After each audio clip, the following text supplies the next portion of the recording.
Hi, everybody. Just want to make sure this is all working. I can see the chat is already going. So hi, everybody.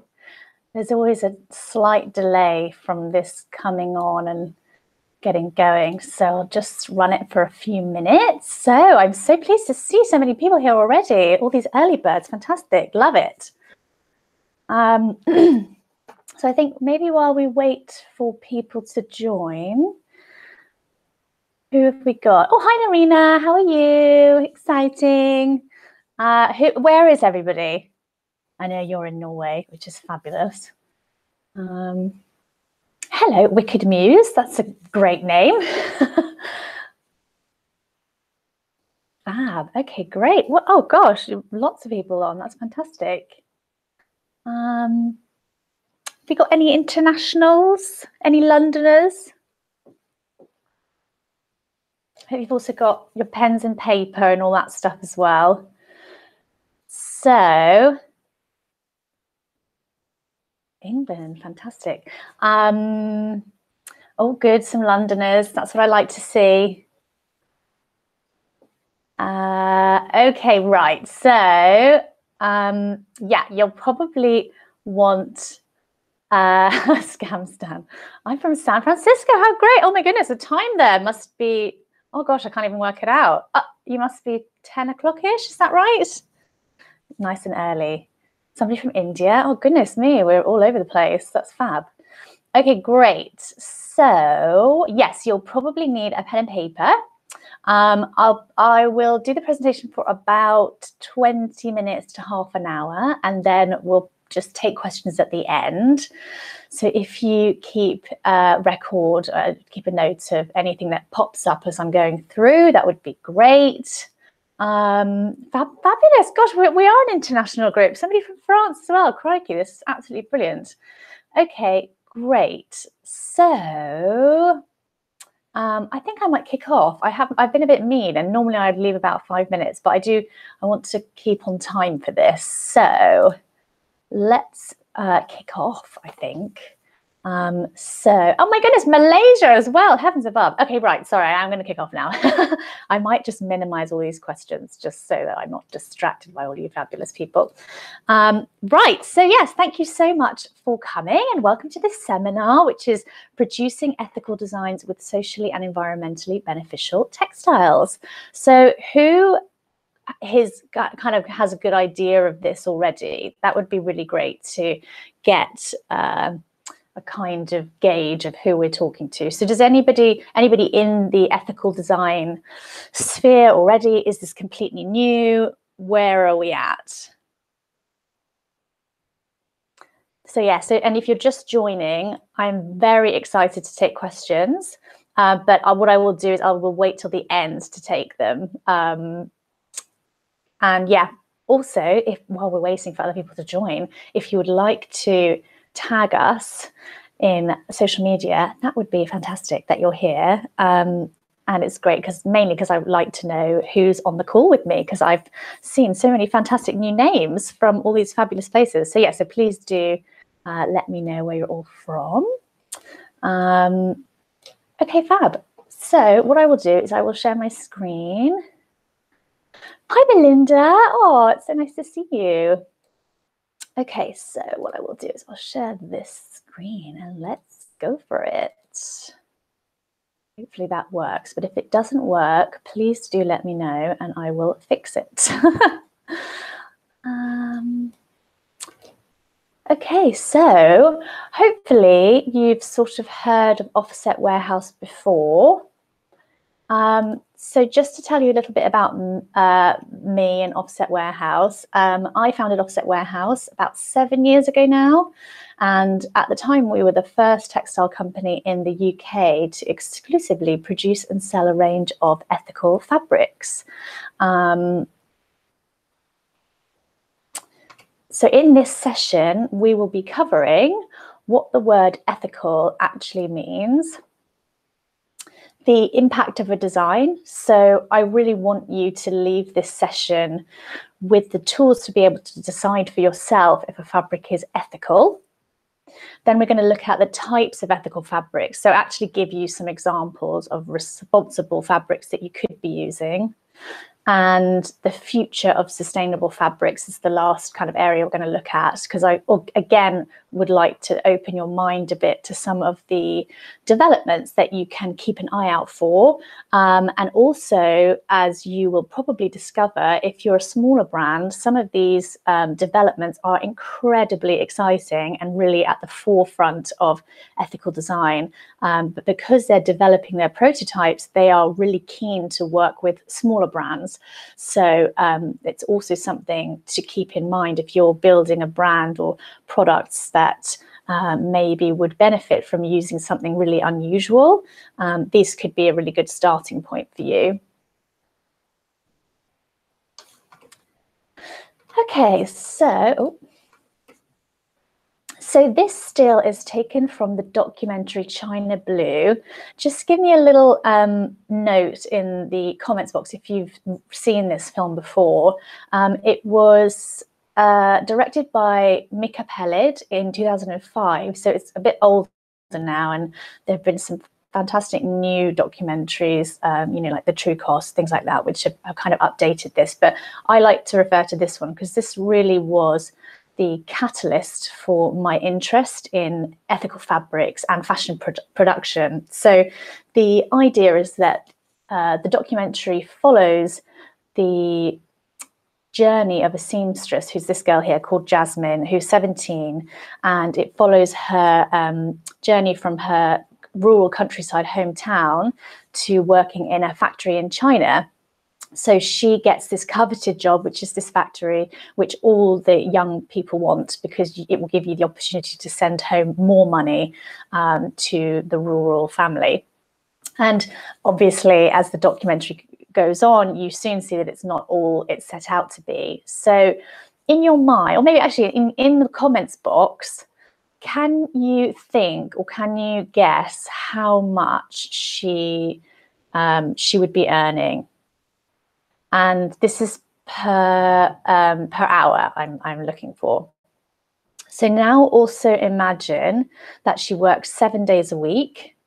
So she works from 8 a.m. to 2 a.m. So can you guess what amount she would be earning? And I can tell you that it is less than £10 an hour. It's less than £5 an hour. It's less than £2 an hour. It's less than £1 an hour. It's less than 50p an hour. It's less than 25p an hour. It's less than 15p an hour. It's less than 5p an hour. It's actually 3 pence an hour. And they're allowed one holiday, which of course, because of the way that they get paid, they simply don't get paid enough to go home. So they don't get paid enough. And this is another clip that really stood out for me. So if you have a look at this image, can you guess what's happening here? So this is all to do with the penalties system in the factory. So in order to keep employees in check, the factory imposes a fine. So i.e. they dock their wages if the workers step out of line. This includes being late, talking back, and of course, sleeping on the job. So in this image, obviously they're trying to keep their eyes open and stay awake. So this is what we would call modern day slavery. And this is how I was first introduced to the unethical practices within the creative industry. So before this, I had never dreamt that people would be exploited in the name of fashion. And it was at that moment that I made the decision that I didn't want to be part of that. So my background was in fashion design, and the things that you design as a fashion designer, as a creative, are meant to be beautiful and cherished. And I didn't want my work to be a part of that, which of course, this documentary was all about the garment workers, but it applies to textiles workers as well. So all of the fabrics that I was using and that I was sourcing I wanted to make sure I was doing so ethically. I also felt very strongly that I didn't want to put my money towards this behavior. So I suddenly realized that all of the clothes that I'd been buying, I couldn't actually say where those fabrics had come from, where those garments had been made. And I believe that where you spend your money is like a seal of approval. And of course, I never gave my money to anybody, giving them the approval that it's okay to treat people this way, which of course it isn't. So anyway, so this was the first point of my journey. And that was when I began researching. And I wanted to understand the impact of a product. So I eventually came to the conclusion that the impact of a product really boils down to three areas. So we've got the social area, the environmental impact, and the impact on us as buyers, and kind of us as wearers as well. And it's really important to remember that the impact happens right from the raw material through to the end use. And we've only really got half an hour, and this is quite a big topic, clearly. So I just want to cover some really key things that I think will be really helpful if you're trying to work in a more environmentally and socially responsible way. So we've touched on the social, and what I mean by that is people like Jasmine, so people who aren't being paid fairly and aren't being treated fairly for their work. Let's take a quick look at some of the other social impacts, which are also really, really important. So in India, 60% of the population depend on agriculture. In 2004, there were 18,241 farmer suicides. Just write a little comment in the box if you've heard about this before. It's always really shocking to me because before I started researching, none of this was made clear to me, and it was never reported in the press. It's only because I'm within this realm that it really gets talked about, or that I know about it. So when I speak to people who aren't doing the research that I'm doing, it always really surprises me how few people actually know about this. So in 2004, we saw this awful statistic came about, and basically the farmer suicides were happening because they were working themselves further and further into debt. So this is attributed to the rise in cottonseed prices, over commercialization, and the West not paying enough for the cotton. That is why it's so important that we pay fair wages for the raw materials and, of course, the garment. And across any point in the supply chain, we need to be paying fair wages. And really interesting, I've just seen that somebody said it's reported in the press in India, which is brilliant. But for some reason, it never gets reported outside of India, which is absolutely criminal, in my view.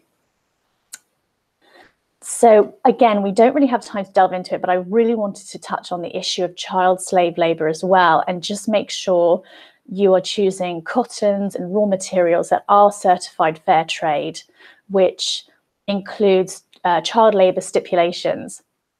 Also, the use of incredibly dangerous chemicals like pesticides, herbicides, endosulfan. These are all chemicals that cotton pickers are exposed to.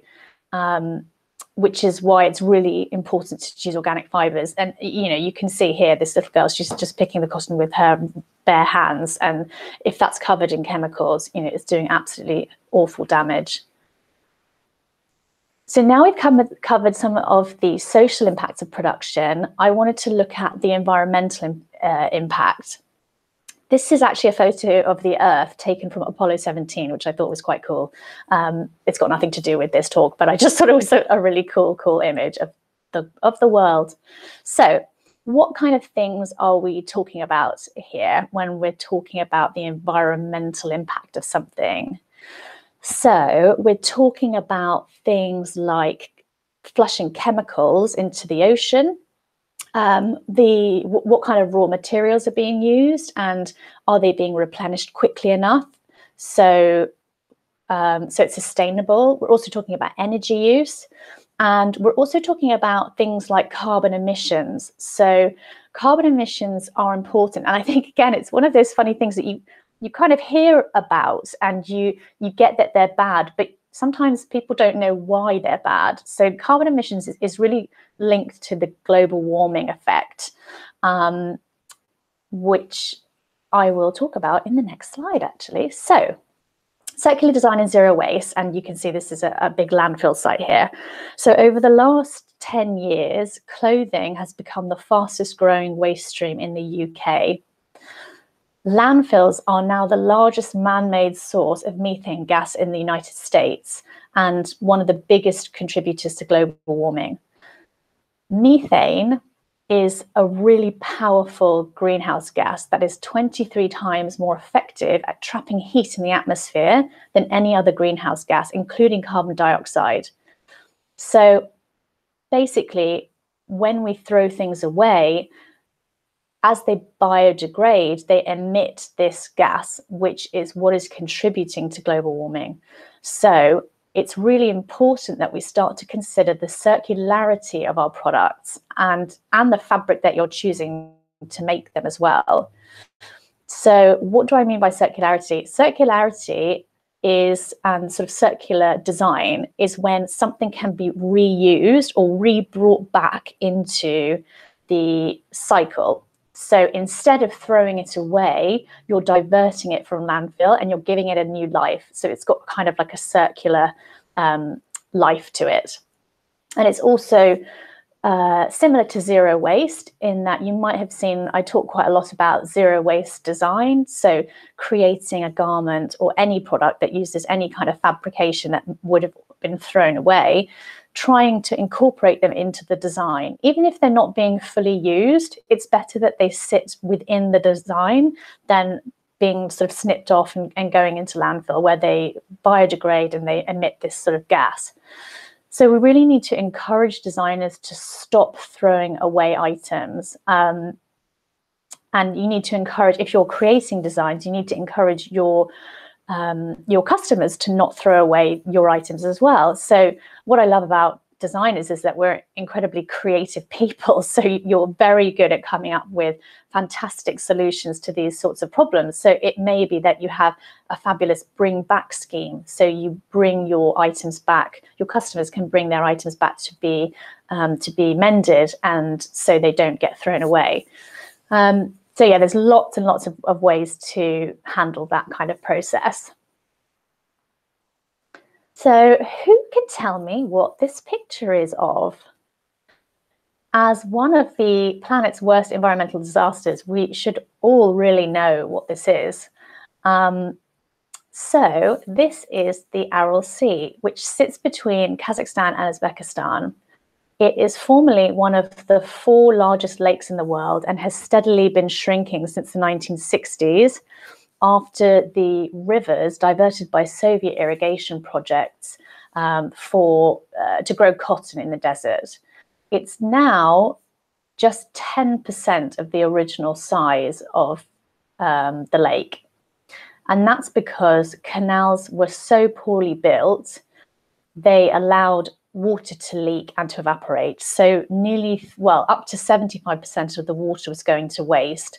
And that's because as well, 12% of the Uzbekistan irrigation canal length was waterproof.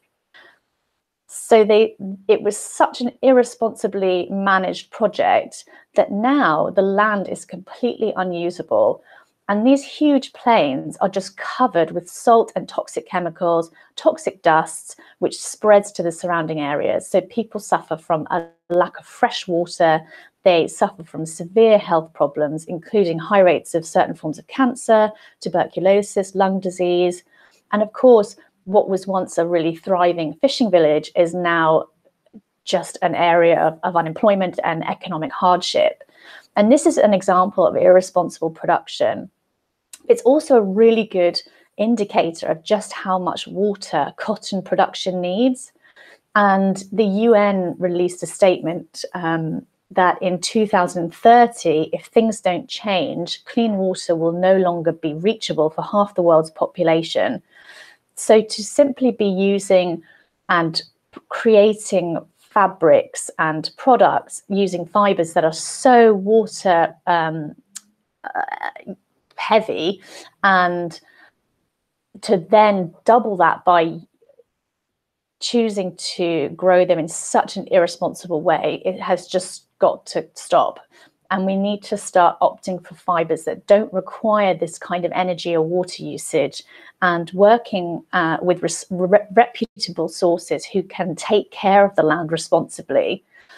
And I'm going to go into some details about the types of fiber that we can be using. But before I do that, I want to just talk about the final impact, which is the impact on us.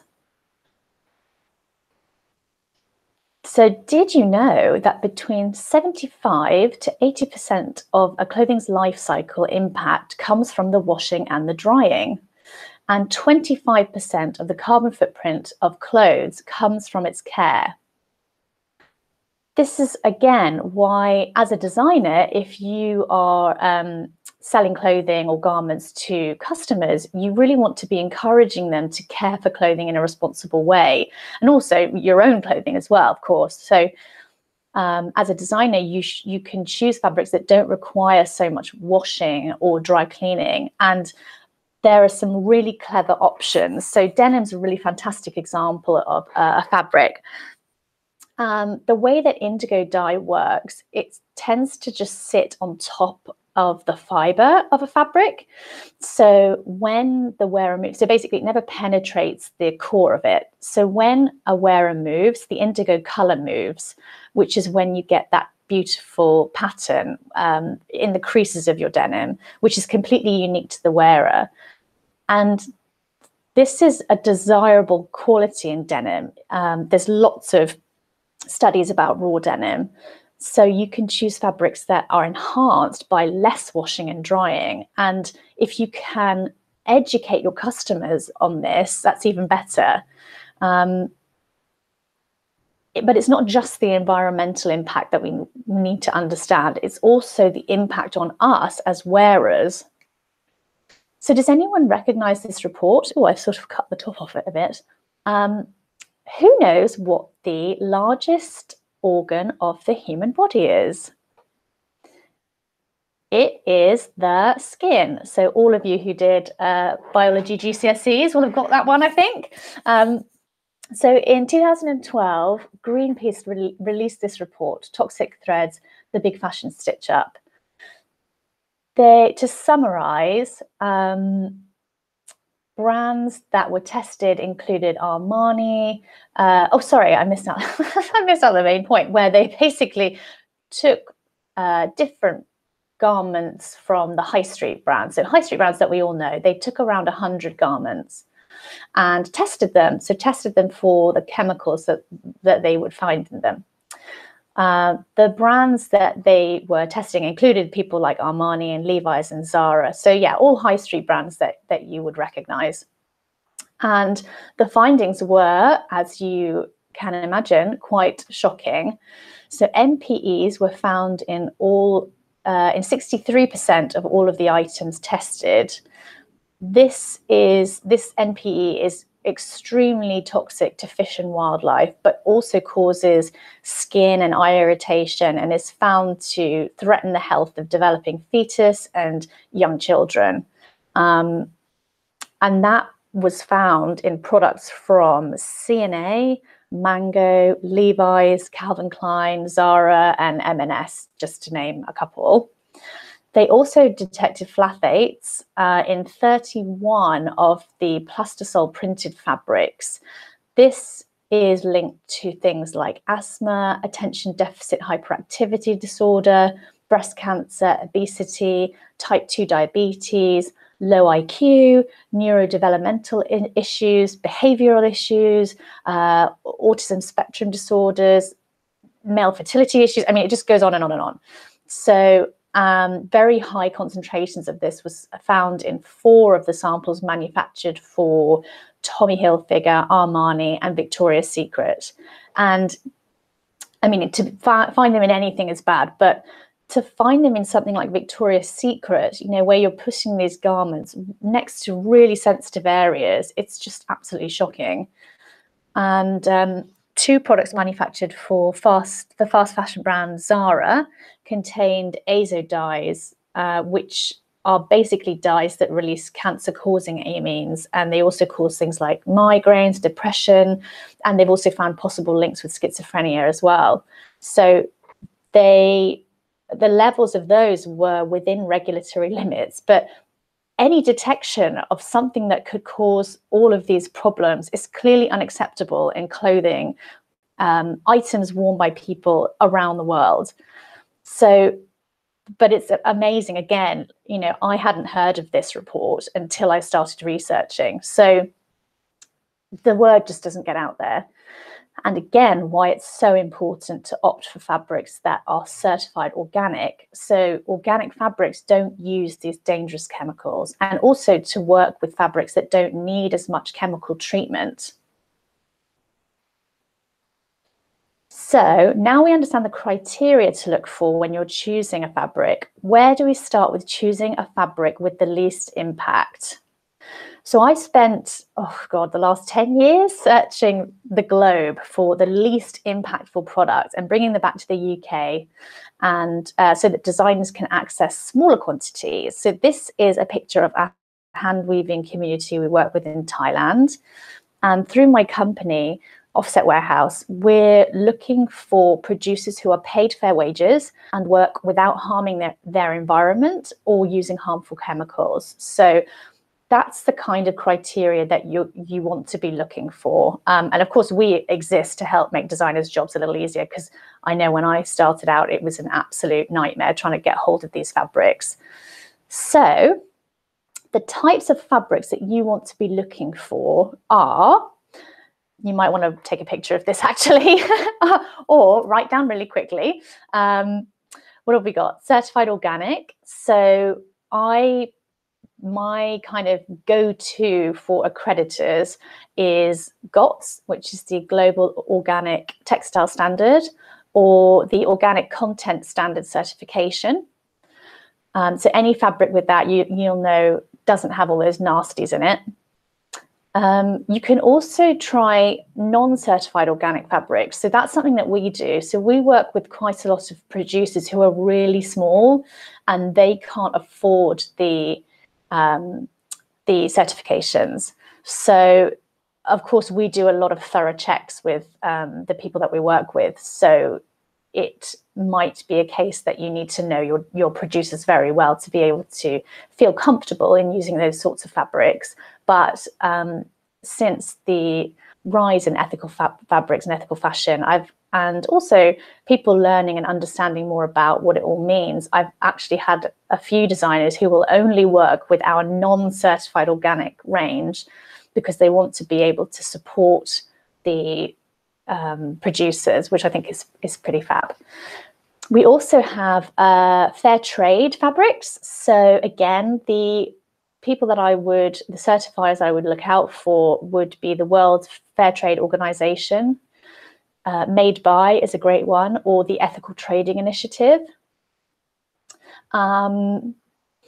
The next one would be recycled fibers. So this is quite a new area, which I say new. The concept has been around, of course, forever, but it's only really recently that it's becoming more mainstream. So fibers like cotton, plastic bottles, they can all be reconstituted into new fibers. And again, this is what we're talking about when we talked about the circular economy. This is the same principle. Then you have things like byproducts. So I don't know if you've heard of pea silks or ahimsa silks. A lot of people don't realize that silk isn't vegetarian. So pea silk is when the animal is allowed to, the silk moth is allowed to hatch rather than being boiled or basically killed within the cocoon to get the fiber off. So pea silks are a form of byproduct where the silk cocoons would just be discarded otherwise.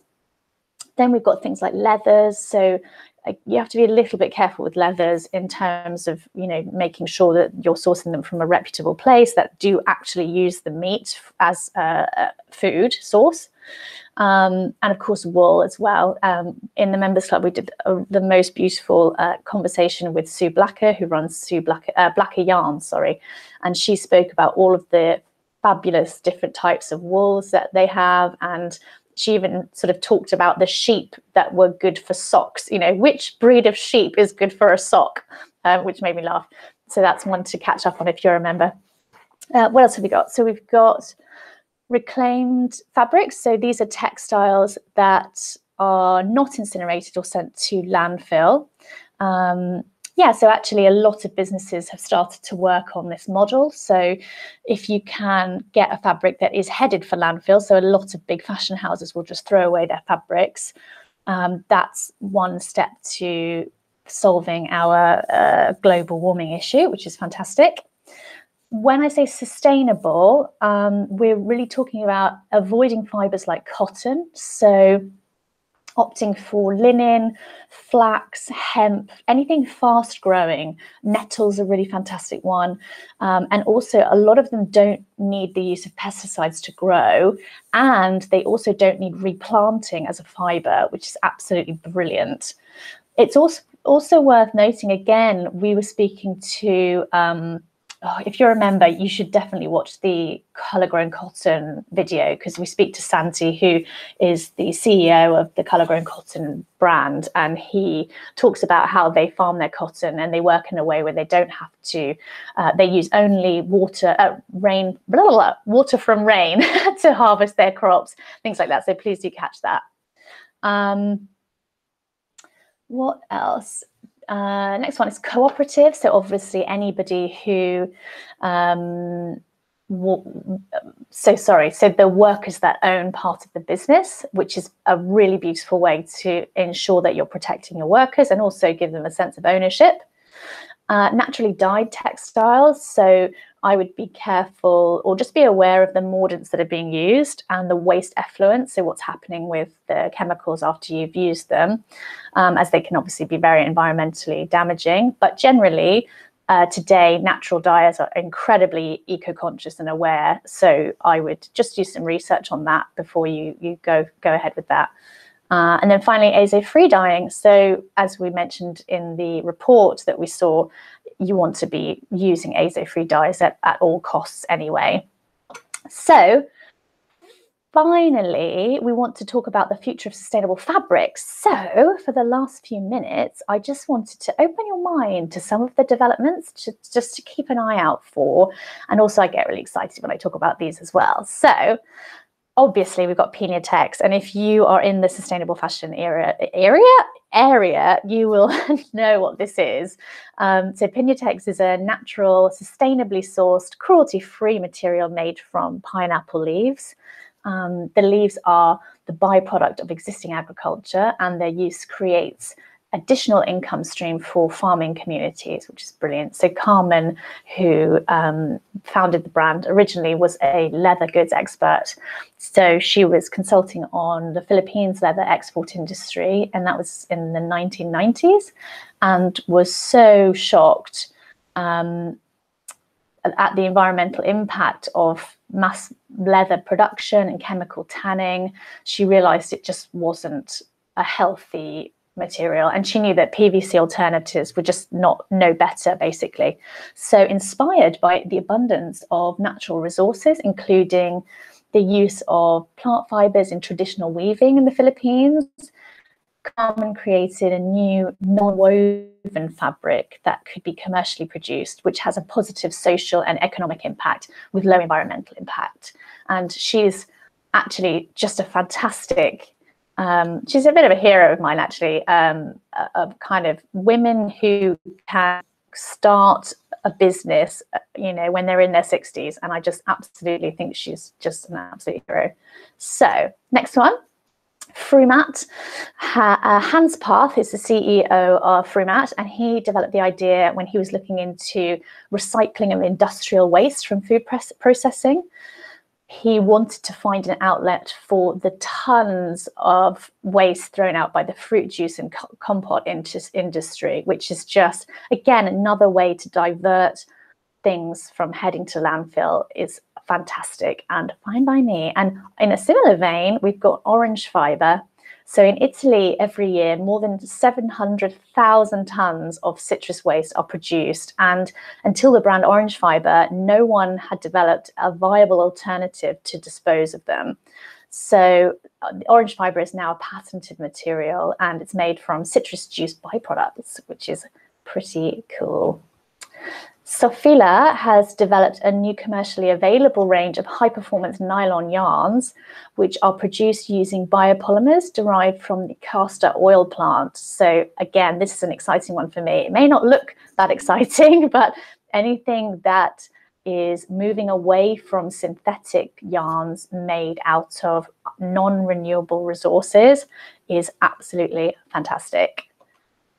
Then I wanted to include this one as a little bit, what's the word? A little bit different, because it's sort of more conventional, but it's yak down that Choquet produce, and it's produced by Tibetan communities in the Himalayan highlands. So it's not as kind of futuristic as the other ones, but I just thought it was a really beautiful new fiber. And it's not a new fiber at all, sorry, it's an ancient fiber, but I love that they're kind of making it a bit more mainstream and also continuing to work with artisanal producers, which I'm a huge fan of as well, and really reviving that industry.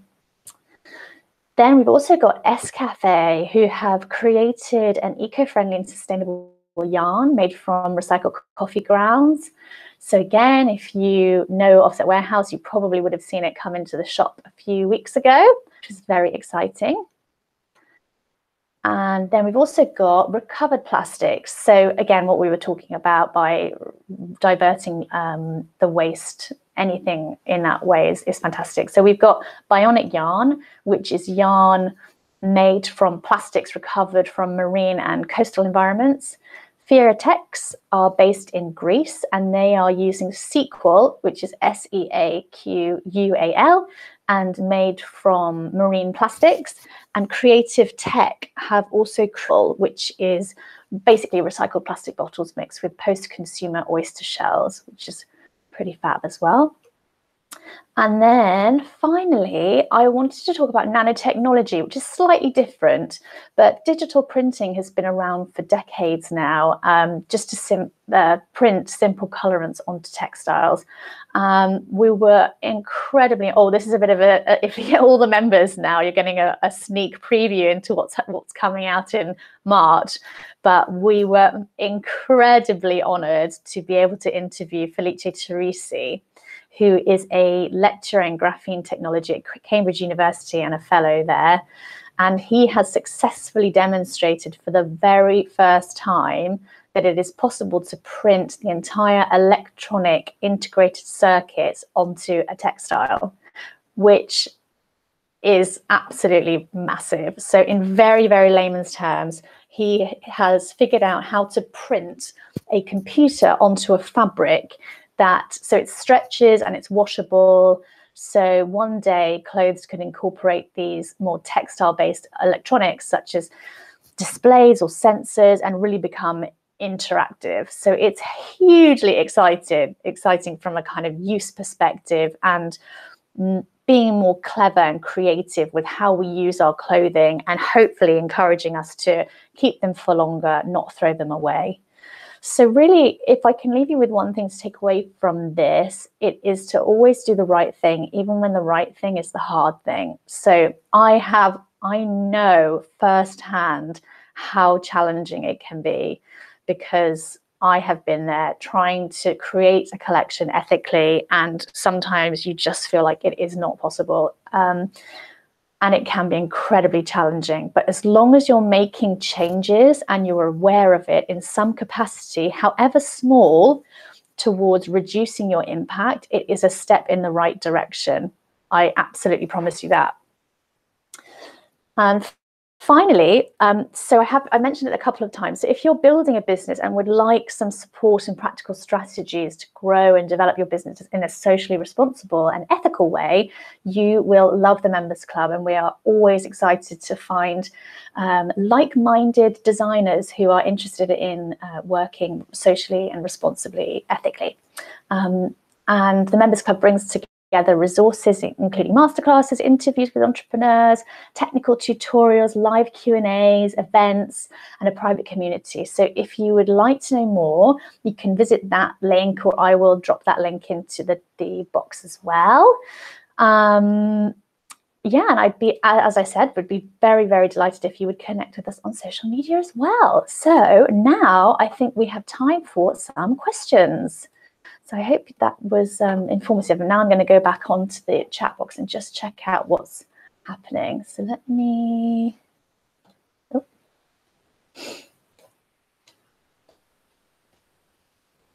Okay, I think I'm back. I think. Great. So let's have a look. Thanks for the great info. You are so welcome. Thanks. You are also welcome. Really interesting fruit leathers. Yes, I think that is the exciting thing. Once your designs are out there, you can change and adapt them as the technology develops with sustainable fabrics. Fantastic. Yeah, that's absolutely right. What else have we got? A lot to say about ahimsa, like some farmers shoot the birds. I've used nets though, that's true. If you choose natural dye, be sure to inform the customer about sunlight and neutral washing detergent. Very good. Yes, that is an excellent tip. Out of all, oh, I knew this was gonna come up. Oh, shame.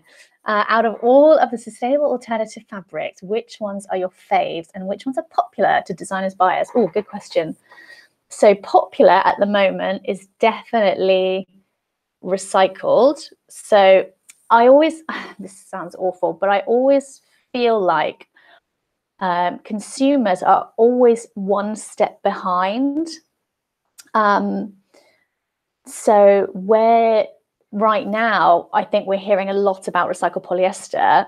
In my world anyway, we've kind of moved on from that now, and we're actually more excited about other things. So from a consumer's perspective, you'll probably want to be looking at recycling fibers and recycled fabrics. And actually, I'm still hearing quite a lot about bamboo, which in the sustainable world, we are well away from now. You know, we have moved on from that fiber, you know, a long time ago now. So, oh, which ones are my favorites? I'm a big fan of hand-woven fabrics, mainly because I just find them really beautiful, and I mean, I'm a bit of a geek, so I love anything that's really unique, and I really like the idea of being able to offer a customer something that isn't the same. So a thing about me as well is that I hate high street fashion. I hate wearing the same clothes as other people. I want to wear my own thing, and I don't want to see anybody else in it. So if I can buy a fabric that's been hand woven, which is not necessarily going to be the same color from batch to batch, that's amazing. And actually a lot of designers are embracing that as well, and they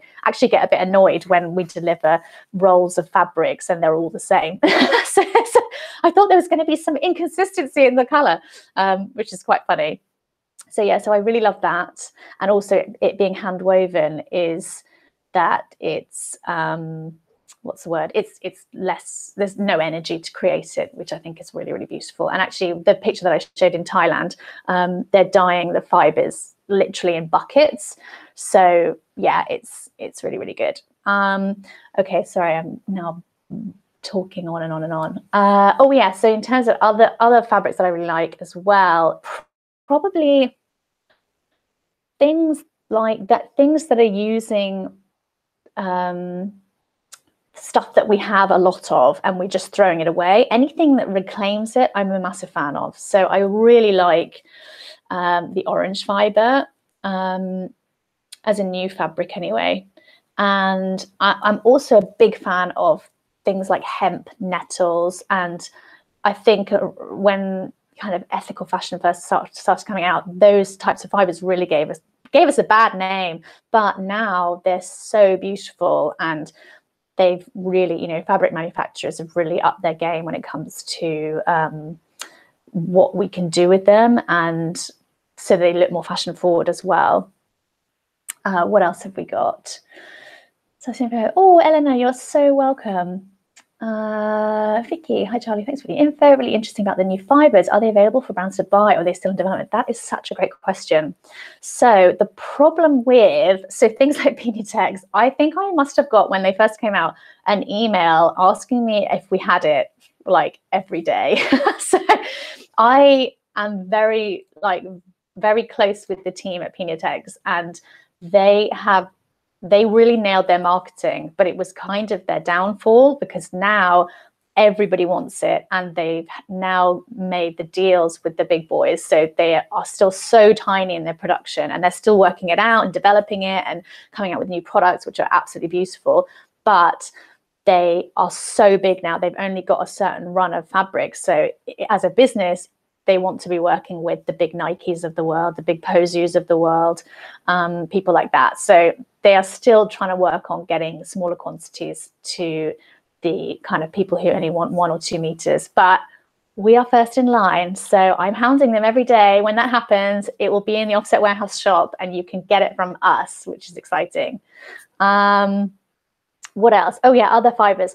It's always worth getting in touch with people. So it surprises me sometimes, like orange fiber, for example, again, very close, similar kind of story to Penitex, had a rush of people wanting to work with them because they got Hermes kind of on board very quickly. So now they've had huge exposure, so everybody wants them. But if you can get into these producers early, which is why in the members club we always do the interviews with people who are developing the amazing fabrics, like Doppelhaus, or people using the bio dyes, all those people, if you can get in touch with them first. So again, like the Cambridge lecturer, he actually said to me at the end, he's like, oh, by the way, if you have any designers who want to work with us, say that to me. A zillion emails coming through about that. So anyway, you can get on board with that. So I would definitely take him up on that offer.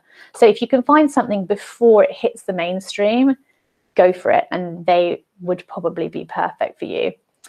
Okay, sorry, let me keep going. Thanks so much for the structural inspiring. Oh, why not bamboo? Oh gosh, good question. So bamboo originally was a fantastic alternative to cotton because it grows really quickly and you don't need to replant it. So it's sustainable in that way. The problem is, like a lot of fibers, it became very popular very quickly. So it was over commercialized and overproduced. But also, if you can think about how bamboo is manufactured, I mean, if you think about a bamboo piece, they use it to hold up buildings in Hong Kong. That's all the scaffolding they use is bamboo. So you're turning that really hard, dense fiber into a soft fabric, needs a lot of chemical processing, and so there are some producers where you can buy it and all of that has been done in a more responsible way.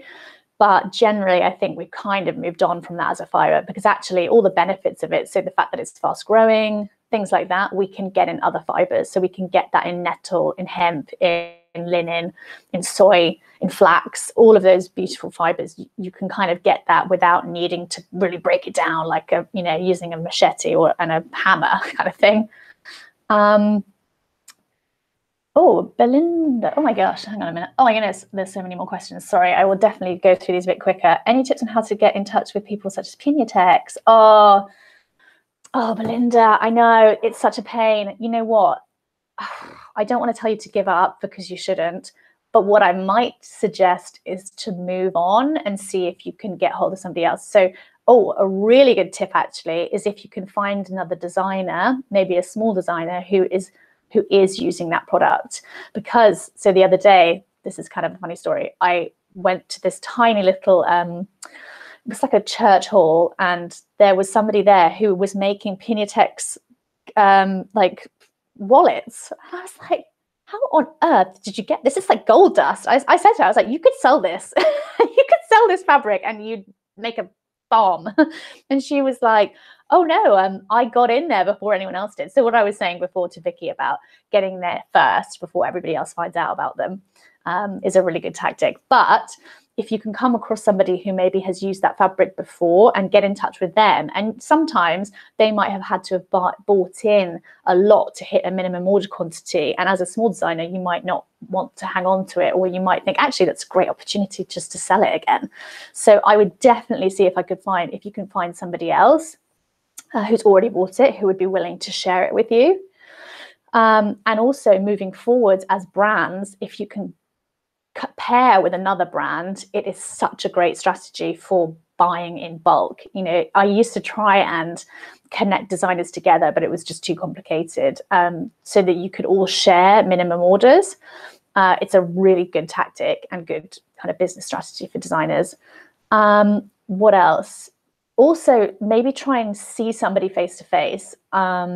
So if you know they're having like a party, sometimes, you know, a lot of fabric, or not fabric shops, but a lot of businesses will have networking events, things like that. So just try and get to see somebody who might be like, oh yeah, I've got 10 meters of that, you can have that. You know what I mean? That kind of thing. L English Buy, do you have any advice about responsible ways of recycling fabrics? Unfortunately, the textile in question can't be repurposed, Lottie. Recycling fabrics. Gosh, there are so many great things. The textile in question can't be repurposed. Oh, I see what you mean. I think you mean, oh, I don't know what you mean. Do you mean you want to recycle the fabric? Because there's lots of textile banks, things like that, where you can send your fabrics to be recycled. Is that what you mean? If not, just type in another question. Here we go. Oh, hi, Charlie. I love all these ideas, but I know a lot of people who would like to wear sustainable fashion, but they feel they cannot afford this. This is still true. No, it's not true. God, there are so many brands now. There are a lot of brands. Okay, and also it depends on your budget. You know, I don't know that we are ever going to want to buy anything at Primark prices if you're looking for an ethical product, because let's face it, to get a Primark product, that price does not involve ethical practices. So, oh God, there are tons of brands. I'm just trying to think. So we've got Know the Origin, we've got an interview with her. Oh my God, she is amazing. We've got Safi and Minnie at People Tree. They do, you know, dresses for like £60. And for me, I feel like that's really reasonable. Who else have we got? There's so many people. Have a look at sheerapparel.com. Paula Hownett, who runs that, who's fabulous. Have a look at Gather and See. Have a look at who else? The Keep Boutique. Oh God, there are so many affordable people now. Lehang, who hire is the organic or sustainable material fabric? Oh gosh, let me just translate this. How higher is the organic or sustainable material fabric price? A normal bag. I know what you mean. Okay, right. How much more is it? How much more is it? Oh, it's a good question. I guess it depends on what it is. I feel like there's hardly any difference in it now. You will probably have to have quite high minimums. That's the reality. But that's the reality with any fabric. If you want a really good price point, you have to buy, you know, 100 meters, 200 meters, 300 meters. But the reality is there's not actually that much price difference. I wish I could remember off the top of my head, but they did a comparison and they said if you made this t-shirt organic, it would add on, I think it was £1 to the end product. So, I mean, it's nothing. Are there any oopsies. Oh God, it's all just jumped, dang it. Are there any ways of recycling fibers you've encountered which are achievable to create yourself in the UK? Right. I see. Okay, right. Are there any fibers you can have which are achievable to create yourself? I'm thinking small scale weaving, growing. I'd have to think about that one. I know. God, there are so many. There are so many. I'm thinking about cotton. I think the problem is sometimes you need to get 100% fibers to be able to reconstitute them. I think that tends to be the main problem.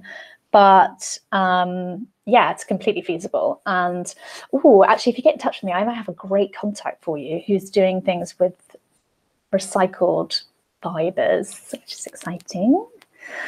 I researched bionic yarn and contacted the company, but they seem to only sell in large quantities, so not accessible for small startups. I gave up on finding out more. Same with Econail from Aquafil. Yeah, so that's interesting. you with some of these people, you will need really big minimums. But again, why you should be connecting with people who are interested in the same fibers as you. And also starting with places like Offset Warehouse, which will give you the platform to buy a handful of meters, so, and then buying bulk later. I mean, that's what we specialize in, because we are catering to people who can't afford 100 meters, 1,000 meters in one go. But there are lots of ways around it. So if you can split orders between different brands, that's a really good strategy as well. Oh, bye Vicky, that's fab. Belinda, fabulous. Rahul, my pleasure. About price. As a student, my local fabric shop does stuff for under £5 a meter. How comparable is it? It totally depends. It depends what the fiber is, what the quality of the fabric is, how much you're buying. Yeah, I mean, you can get organic calicos for like £2 a meter. Oh yeah, Belinda, there is an ethical brand directory. Great. Roberta Lee is at ethical brand directory. Of course there is. Do that. Fabulous. Shop, fabric shop prices. I don't know what that means. If you type it in again, maybe I missed something. I probably said something and I don't know what I said now. Sheen, what do you think is the missing piece for sustainable brands breaking into the mainstream? Is it accessibility, just more PR? Is it because of the higher costs? Big, complicated question. I love this question. This is great. What do I think is the missing piece? I actually don't think there is a missing piece. I think sometimes it's easy to think of being sustainable as the barrier to entry, but there are plenty of non-sustainable brands who just don't make it. You know, there are plenty of people who are really struggling, and I don't feel like sustainability is a holdback. What I do think is that sustainability can be, or being more ethical, it does take up quite a lot of time and research, but I don't think that should hold you back. I don't think it should hold anybody back. And in this day and age as well, we're getting so much more information about behaving more responsibly. And I'm in my own little bubble, I know, but I just don't feel like people can start businesses without trying to be more ethical. So yeah. What else was there in that? Is it accessibility, just more PR? Yeah, and actually, oh God, if you're a designer, you really should check out the Members Club, because we cover this. I mean, that's basically what we're doing, is helping small brands become more sustainable and more successful. So we've done a plenty of basically one-to-one tutorials with experts. So we did a fantastic one about branding, so how to brand yourself, and not like, it's not sustainability first. It's, you know, you have a beautiful product and a beautiful mission and a beautiful statement, and then having an ethical credentials is like a plus. So yeah, so if you email me, I can maybe give you a quick tour around. Actually, if anybody wants to, I could just show you quickly now what it looks like, the Members Club, so you can get an insider sneak peek. But otherwise, email me and I will tell you a little bit more about it. What else? Yeah, Marika, I think all startup brands are hard. That's true. That is true. I mean, they say it takes, what did they say, 2 to 5 years to see any return. So it's really hard. It's really hard. Ethical fashion takes more time to grow because the customer is much more aware of landfill. Yeah, maybe. I know we did a couple of interviews with people like Tierra, and they are a big ethical activewear brand. So they specialize in like hiking gear. They're quite similar to Patagonia, I would say, but a bit more fashionable. And they have a really strong ethos about our clothes are durable, and we have they have a bring back scheme, so you can get all of your kit repaired. And I think it is really, it doesn't, you know, having consumers or customers that are a bit more hesitant about buying things. Yeah, I think you do have to be careful with how you're presenting your brand. But we know so many brands in the Members Club. We've heard from so many designers who do things that like aren't seasonal. You know, it's not about seasons anymore. It's about you buy a product when you need it because it's cold and I need a jacket and I don't have one, or, you know, whatever it is. So I think there are definitely ways around it. And I don't feel like you have to be churning out hundreds and thousands of pieces a month to make it work.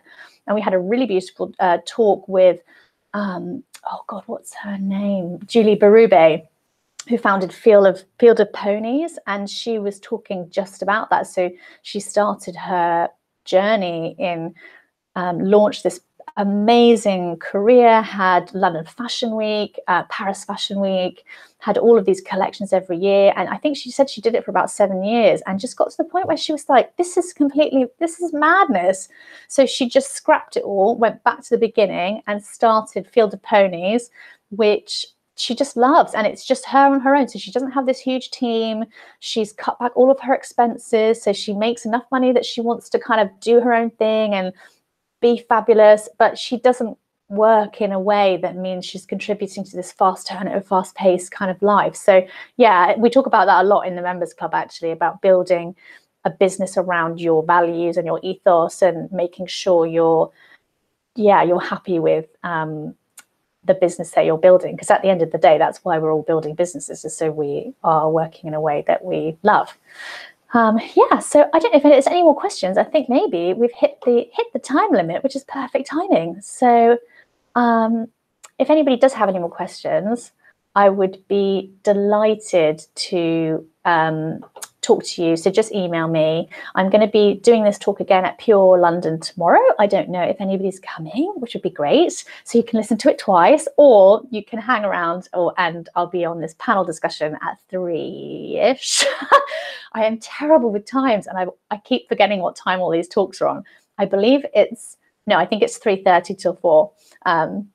And it's all about reshoring manufacturing in the UK, which will be really interesting. So yeah, if anybody needs anything else, I would be delighted. But thank you so much for joining. And yes,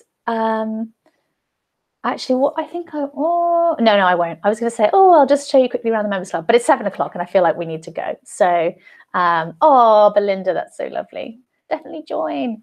And Narina, fabulous. Yes, Members Club is chock full of information. Lovely webinar. We'll have a look at the Members Club. Fantastic. Thanks so much, everybody. Have a great evening. And thank you so much for joining. Sorry, Wicked Muse, where I'm in London tomorrow. It is in Olympia, which is the address, just Olympia.